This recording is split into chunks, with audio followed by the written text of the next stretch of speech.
first start just addressing Tuesday night, just to get it out of the way. I'm going to keep it short because if you haven't noticed, Arkansas is really good, and we've obviously got to turn the page to being a really good, try and beat a really good team. Our administration and myself have had extensive conversations. The SEC has reiterated to my administration that the three referees and the replay official in Birmingham had indisputable video evidence to overturn the call on the floor. We see it differently. Our feeling is that based on all the video and still shots that we were shown and reviewed, that there was not indisputable evidence to reverse the call made on the floor that the basket was good. But again, while we would love to have that game in the win column, we've turned our focus on to obviously a very good Arkansas team. So we'll just kind of leave it at that, and just kind of turn the page to Arkansas. Arkansas is obviously a damn good team. Coach Cal's done a great job putting this group together. They got 8 just really, really good pieces that just do a lot of really, really good things. Off to a 2-0 start in conference play so far. Beat Louisville and Texas Tech in the non-conference. Have a really prolific offensive attack. They're shooting it at a high rate. I think they're shooting 40% from 3 so far this year. And have one of the best point guards in college basketball, in ACUF, not just freshman point guards, but just point guards in general. So, present a lot of challenges, and it's really going to challenge our on-the-ball defense, which is something that we've struggled with. So, we thought we made some progress in the last game defensively, guarding our yard. I think in the half court, I think A&M was like at 1 point per possession or 1.1 points per possession. In transition, it was like 1.8. And, they're really, really good in transition, so it's going to be really important for us to, try and stop their transition attack because it's something they're elite at. And then, obviously, kind of limiting our turnovers is going to be important as well, in order for us to beat a really good team. So with that, I'll take any questions.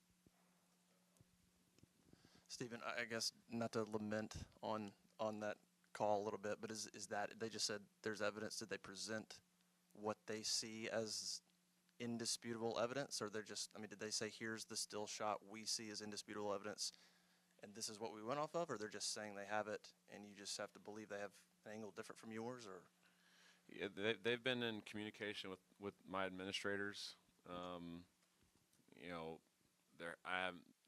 They haven't called me or texted me, so I'm not really sure. But based on everything that we have seen, that's kind of our stance. I'm not going to comment on what's been shared from the league office and what's not been shared as far as, video or still shots or things like that. Just, all I can say is based on everything that we've seen, we didn't feel like there was enough to overturn what was called on the floor. And I'll take it a step further. If they had said on the floor that the shot was not good, I would have been sitting here saying the same thing because I just don't. Based on what we saw, like it was blurry, and I didn't think there was enough to overturn it in either direction, just based on what we saw. So.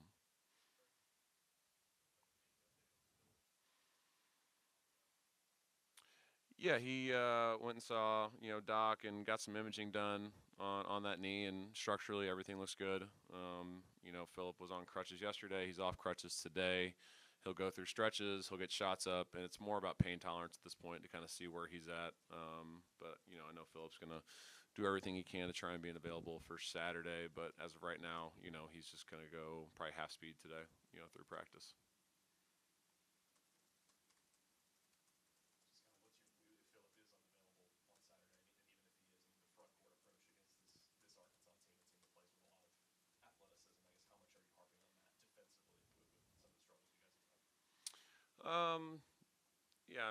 I don't think, their size isn't the issue. It's more their quickness and their ability to get downhill. So that's not my primary concern.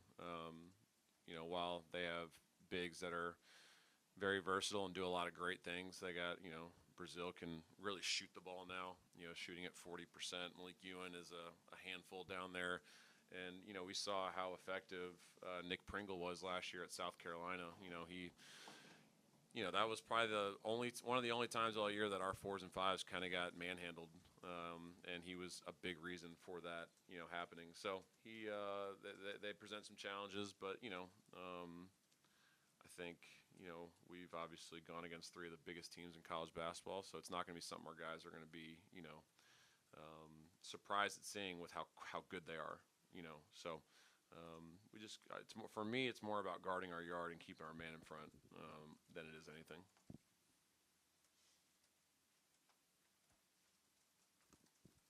You were saying like in a half court, the defense you felt like I improved. Like what kind of stood out to you all about that? Obviously, the turnovers led to those open shots that they got in the second half. But did you feel like you guys did make some strides when you got to take care of the ball on defense? Yeah, I thought in the half court, we did a good job of sitting down and guarding, and they made some really tough shots in the half court late in that game. But I thought for the most part, we did a lot of good things as far as there was a couple instances where they got downhill on us, but in their ball screens, like I think there was 35 ball screens in that game, and we were able to execute the coverage that we wanted to. I think 25 times, and the 25 times we executed, they scored 4 points. In the 6 or 7 where we didn't, they scored 13. So every time we executed a ball screen coverage, they didn't get a lot of great looks. And I thought our one-on-one defense was better. A couple times they were able to get downhill to their right, but not nearly as much as they did in the Georgia game. So that's growth, that's improvement, that's paying attention to the scouting report. But ultimately, like the difference in the game was a couple turnovers in transition. I thought when there was 34 possessions of us going against their pressure. In 29 of those possessions, we did what we practiced, and we broke it successfully 27 times. We scored 28 points off those 29 possessions. There was 2 non-shooting fouls and 2 turnovers, and one of the turnovers led to a big 3.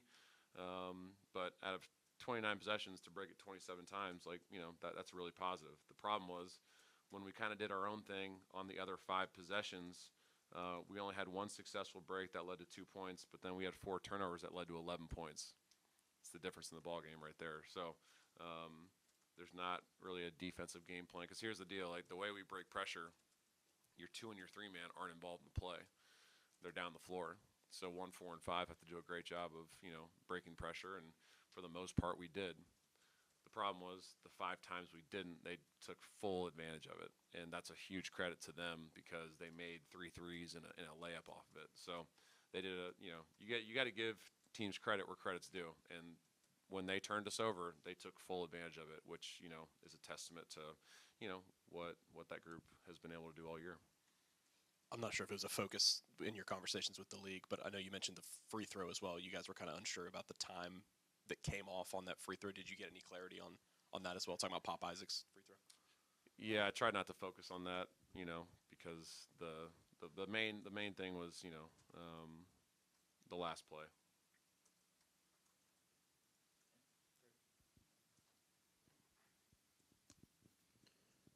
What's the kind of the biggest challenge of facing this Arkansas team on offense? Obviously, they've got Acuff, but I mean, plenty of guys on that team that are scoring. For us defensively, you're saying?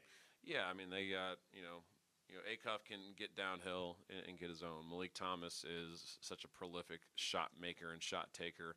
I'm gonna tell the guys he's gonna make some shots, and you're gonna be like, what the hell happened? Like he's such a special and unique shot maker.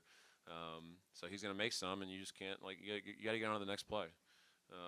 Brazil has just completely, evolved his game, and, he's a pick and pop 4 or 5 man now and shoots it at a really good percentage. Billy Richmond is a guy that can really get downhill and finish around the rim. And, he's 4 for 8 in his last 5 games from 3.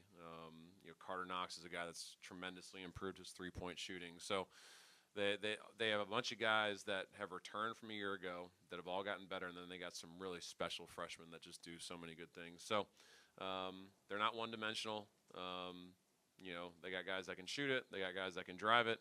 And while they don't analytically jump off the page from an offensive rebounding standpoint, they're a great offensive rebounding team. And the reason why analytically it doesn't look that way is because they're so damn efficient offensively. So they make a lot of shots, right? but when they miss shots, they do a great job of going and getting it. So they're a handful, and that's part of one of the reasons they're right now one of the favorites to win this league. So Cal's done a good job, great job with that staff with this group, and it's going to be an unbelievable opportunity for us to go against another quality opponent. Just Ferg, just keep the mic. Okay, sorry. This is the last one. You were saying the other night, though, about the fight all the way to the end. I mean, for a team that has this many new guys, I mean, how impressive you've been with the fact that they have been able to, kind of hang in there. Because I know you've said throughout the year they've gone through a ton of adversity already, and there's still 16 games left to go in the regular season. How impressed have you been with that, with so many new guys and having to find new leaders? Yeah, it's probably two parts. Like it's frustrating, right? Because we keep putting ourselves in these positions, right? Houston, we missed 12 free throws, lose by 1. Georgia, we missed 12 free throws and we don't guard a soul, lose by 4 in overtime, right? Turn the ball over 4 times when we're up 16, lose by 2, right, on the last second. So it's frustrating. Not surprising though with 10 new guys. That's part of a complete roster rebuild and a turnovers. That sometimes it's going to happen. What I'll also look back and draw on though is we've won 5 close games this year, right? We beat Bethune-Cookman in overtime. Oregon was a really close game until the last probably 2 minutes when we were able to kind of extend it a little bit. St. John's, we were down 9 at halftime. We were able to kind of blow that one, open in the last 2 minutes. NC State was a close game the entire game. And to an extent, Chattanooga was, a 2 or 3 possession game with a couple minutes left. So we've won close games. So, we're capable of obviously of finishing games, which is positive. But now to finally answer your question, yeah, I mean, it's really impressive to be down 4 with 0.7 seconds left. And, you're going to make 2 free throws, and then you're going to miss this one on purpose. If you miss it left, KO, go run and get it. If he misses it short, I think it was Sebastian and Phillip maybe, go get it off the front of the rim and just tap it in.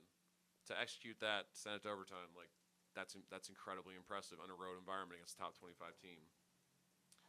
We weren't down 12 with 5. We were down 12 with like 3 minutes left because it had gotten up to 12 with like 5, but when it was 3.5, I think we were still down 12. To be down 12 and we haven't practiced running and jumping all year, and we did run and jump like 3 times, and they turned it over 2 or 3 times, and able to cut it to 2, and obviously have a shot to win the game. It obviously shows that there's not any quit in this group. They still believe in each other, in the staff, and it's just like there's so much to play for. This league's awesome because every night you have an opportunity to change your resume, for the better. There's really not any opportunities to change it for the worse. And you just got to look back at, if you look at half the Sweet 16 last year, Purdue started the year 4-5. Arkansas started the year 11-7, 0-5 in SEC play. Purdue was 8-4 after that we beat them in Birmingham. BYU was 11-6, 2-4 in the league, and all 4 made the Sweet 16. So it's like, guys, it's a long season, right? We've had some bad luck. Some things not go our way, but like, how are we going to respond? It's not productive to live in the past. We got to live in today, and we got to have a great practice today to get ready for a really good Arkansas club.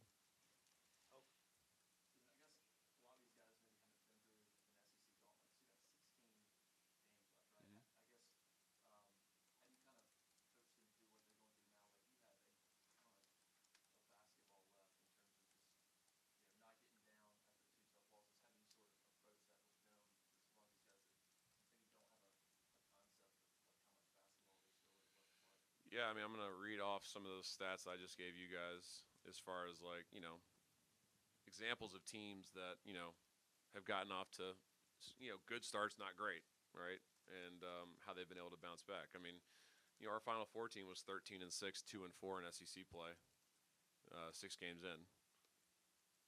Finished 30-10.